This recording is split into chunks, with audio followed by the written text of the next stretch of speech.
Bien muchachos, buenas noches. En este video tenemos la corrección oficial de contenido. Obviamente la ortografía, la sintaxis, eso se trabaja con cada uno del trabajo sobre a la deriva. Pregunta 1. Indicar anécdota y temas de a la deriva. Primer lío, algunos de ustedes no entienden el concepto de que un cuento tiene una anécdota. Recordemos la definición de anécdota. Para el lector es el resumen ordenado de los hechos principales de la acción narrativa. Entonces, un cuento, una novela, cualquier texto narrativo puede tener una anécdota. Tú solamente puedes hacer un resumen de los hechos que son principales en ese relato. Para el caso de A la deriva, la anécdota es que a un hombre que va por el medio de la selva lo muerde una víbora muy venenosa, lucha para salvar su vida, pero finalmente muere solo. ¿Tá? Algunos de ustedes, esto en cuanto la mayoría respondió bien, algunos de ustedes todavía no resumen bien, pusieron muchos más detalles. En cuanto a los temas principales, lo que habría que decir es que podríamos marcar que hay un tema que sale de la vida de Quiroga, que es el de la fatalidad, el del accidente por descuido que conduce a la muerte, que está vinculado a varias cosas que ocurrieron en su vida, a su alrededor, en especial al hecho de que él matara por accidente limpiando un arma de duelo a su amigo Federico Ferrando. Entonces, ese es un tema. Y después, el conflicto que hay entre el hombre y la muerte, o la lucha por sobrevivir, digamos, el conflicto que hay entre el hombre y el tiempo, conflicto que siempre tenemos, pero bueno, si en determinado momento nos dicen te mueres pronto, lo notamos más, y el conflicto que hay entre el hombre y la naturaleza, para el caso de Paulino, la selva. Cuando digo hombre, ustedes tienen que imaginar que lo estoy escribiendo y que lo estoy escribiendo con mayúscula, porque me refiero al hombre en general, a toda la especie. Recuerdan que nosotros dijimos que el protagonista de La deriva viene a ser también, además de personaje, un símbolo de todo el ser humano. ¿Por qué? Bueno, porque todos nosotros, el hombre con mayúsculas, digamos, podemos tener un accidente mortal por descuido, estamos en lucha contra la muerte, tratamos de vivir más y mejor, ¿verdad? En lucha contra el tiempo, que es escaso, y en lucha contra la naturaleza, que es de donde sacamos todo lo que necesitamos. ¿Tá? Por eso, hombre con mayúscula, no estamos hablando solo de Paulino. ¿Qué tipo de título es A la deriva? Es emblemático. ¿Por qué? Porque señala un hecho claramente reconocible en el texto. Durante buena parte de la acción hay un hombre que va a la deriva en una canoa en un río. Algunas cuestiones. A la deriva significa que una embarcación va llevada o por el viento o, como en este caso, por la corriente del río, sin control humano. Varios de ustedes entendieron cualquier cosa por ir a la deriva. ¿Tá? ¿Qué tipo de narrador usa Quiroga en este cuento? Usa un narrador externo omnisciente.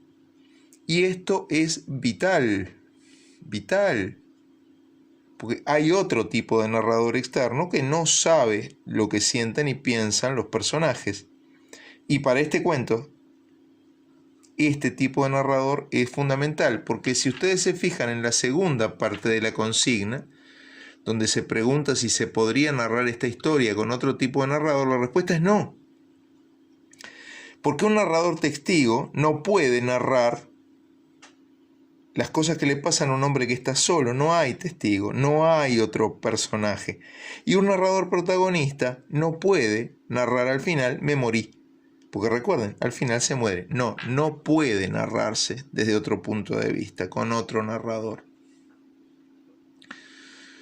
Bien, ¿este es un cuento realista? Sí, sí, lo es, porque los sucesos que presenta son verosímiles, parecidos a la realidad, creíbles en la realidad. Noten que es lo que dijimos, si a ustedes hace 100 años los mordía una víbora en el medio de la selva de Misiones, iban a agonizar más o menos como Paulino. ¿Ah? Alguno de ustedes confundió realista con verídico, es decir, basado en hechos reales, que sí existieron. La narración verídica es una forma extrema de realismo.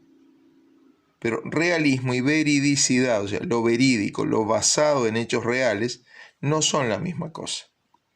¿Tá?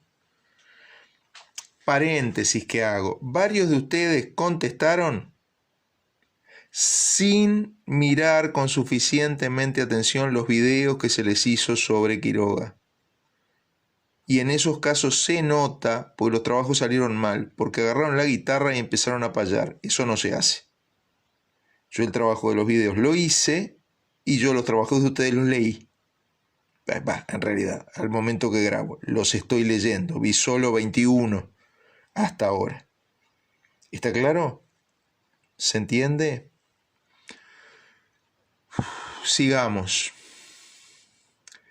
¿Qué medios usa Quiroga en el cuento para presentar a Paulino como un símbolo de todos los hombres? Bueno, a ver, primero los temas, lo que ya dije. Todos nosotros podemos tener un accidente, todos nosotros nos vamos a morir, no nos gusta, tratamos de evitarlo, todos nosotros estamos en lucha contra el tiempo, todos nosotros estamos en conflicto con la naturaleza. Por lo tanto, si al personaje le pasa eso, nos representa a nosotros, es un símbolo de nosotros. Se parece a nosotros, nosotros nos parecemos a él. Entiendan, símbolo es algo que representa a otra cosa. Del mismo modo que en el escudo patrio, la balanza romana con los dos brazos iguales representa la justicia, que requiere igualdad ante la ley, es un símbolo de la justicia. Este Paulino, al que le pasan cosas graves que le podrían pasar a todos los hombres, de hecho algunas de ellas nos pasan a todos los hombres, es un símbolo de todos los hombres. Entonces la primera cuestión, los temas. Esos temas lo constituyen en símbolo. ¿Cómo subraya este carácter simbólico? Primero, 13 veces lo nombra el hombre. Falta ponerle la mayúscula para que se esté refiriendo a toda la especie, no el solo. ¿Se entiende? 13 veces. Digo esto porque varios de ustedes mencionaron la anáfora. Y de esas 13 veces en que se lo nombra el hombre, solo 3 constituyen anáfora.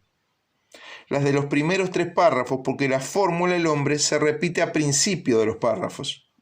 Y anáfora significa eso, repetición al principio de estructuras similares y cercanas entre sí. A principio de párrafo, 3 párrafos seguidos, por eso es anáfora.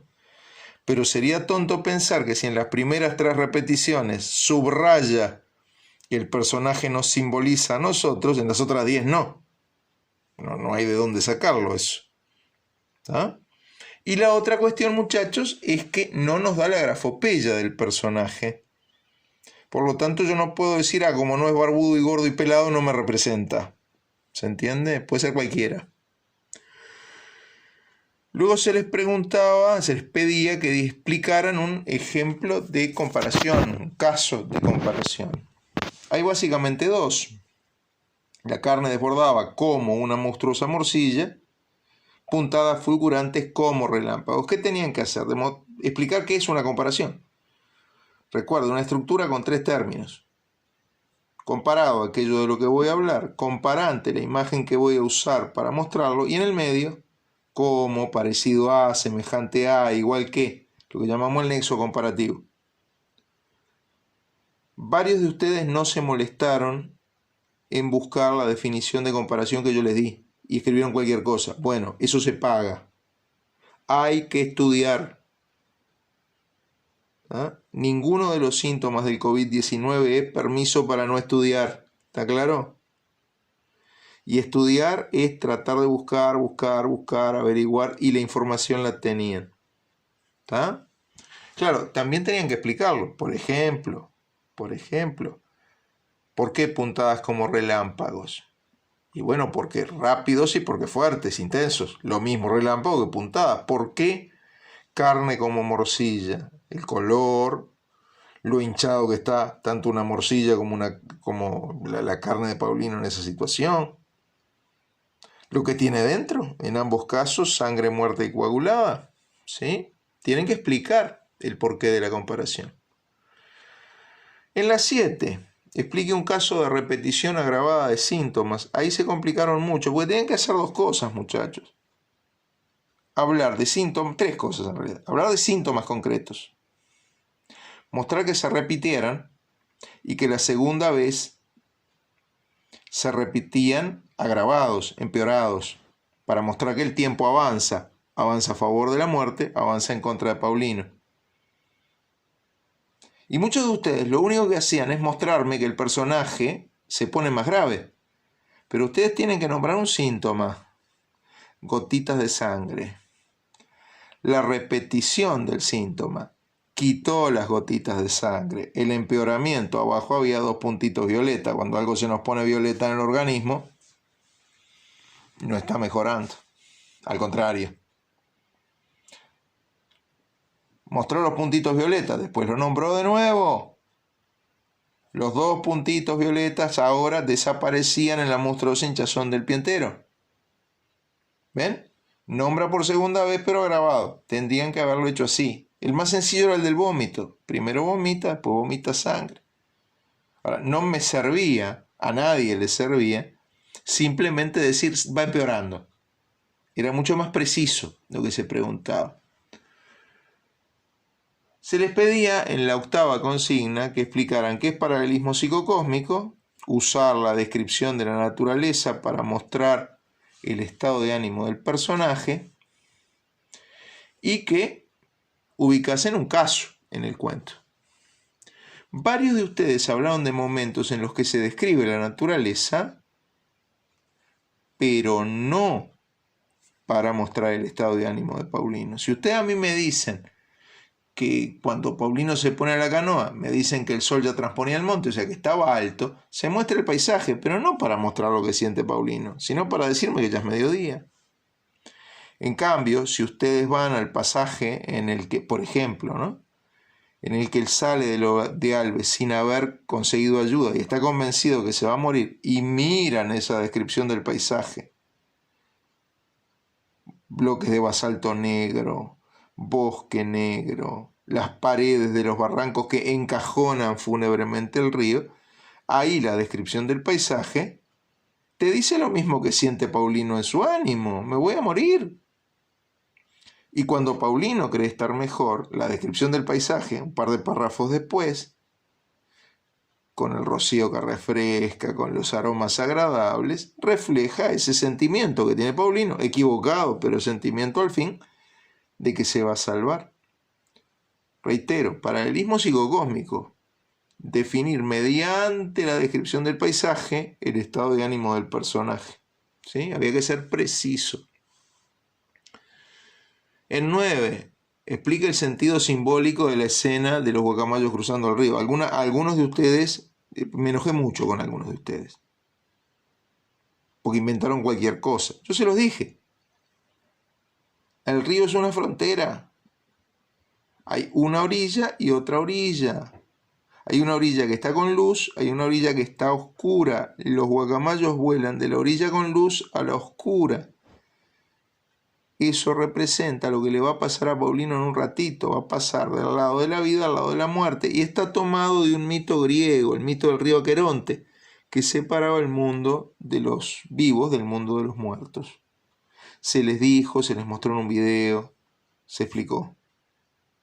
No tenían por qué inventar. Claro, no pueden estudiar por encima, muchachos. Tienen que concentrarse. Los digo del cariño, pero lo tengo que decir. Se les dio la información y la desaprovecharon. Se les pregunta qué utilidad narrativa tiene el que Quiroga haga que Paulino baje de la canoa de lo de Alves.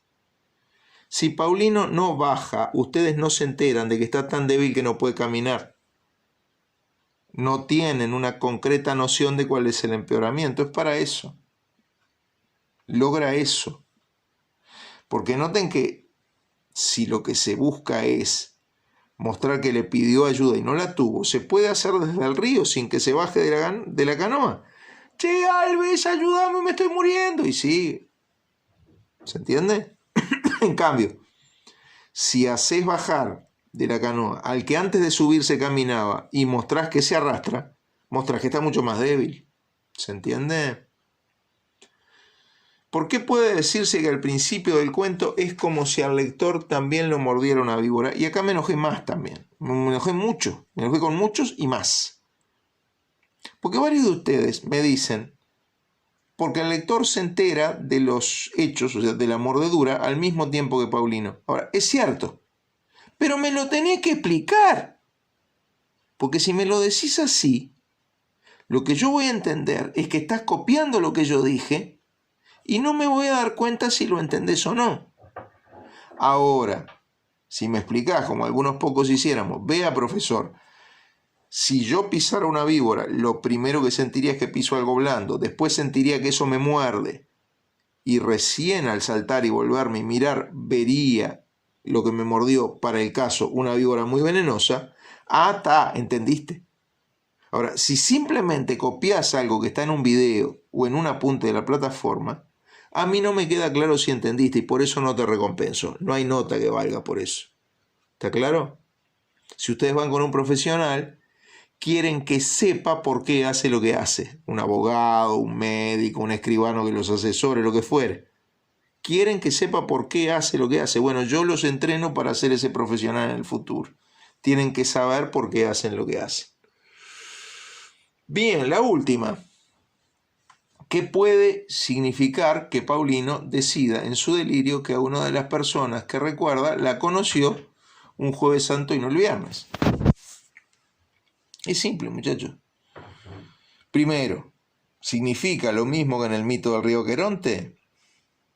Que Quiroga conoce la tradición y la usa, aunque en este caso es una tradición cristiana, no grecolatina. ¿Qué tradición? La tradición que dice que Jesús fue crucificado un viernes. Por lo tanto, el viernes santo sobre todo simboliza muerte. Y Paulino, que ya no puede luchar físicamente contra la muerte, Quiroga hace que en su delirio luche mentalmente. No, viernes no, el jueves. Se aferra a un día en el que Jesús todavía está vivo. Es como una forma de mentalmente no querer ver la muerte. La muerte de Jesús, no, muchachos, la de él, la que le está por ocurrir. Claro, como esa muerte está muy cercana, en el delirio pasa lo mismo que en el cuento. Paulino se va a morir enseguidita. Bueno, Jesús el jueves santo y se estaba por morir enseguidita, al otro día.